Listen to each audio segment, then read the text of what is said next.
আজকে না আমার ঘরের তেমন একটা কোনো কাজ হয়নি।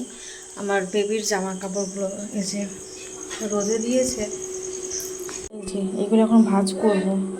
সেই সকালে রোদে দিয়েছে, কিন্তু আমি এখনও ভাঁজ করার সময় পাইনি। এখন রাত 8টার একটু বেশি বাজে, এক্সাক্ট টাইমটা আমি বলতে পারছি না, তবে 8টা বাজে এটা আমি জানি।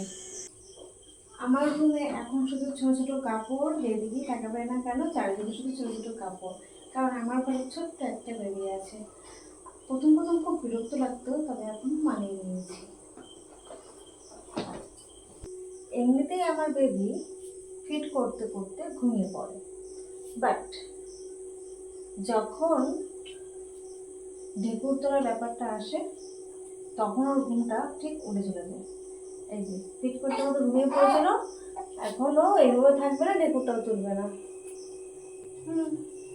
যখন ঢেকুর তোলার ব্যাপারটা হয় তখন ওর ঘুমটা ভেঙে যায়।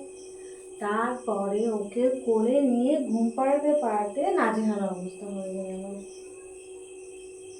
সোনাটাকে এখন ঢেকুর তুলাচ্ছি, খাওয়ালাম একটু আগে।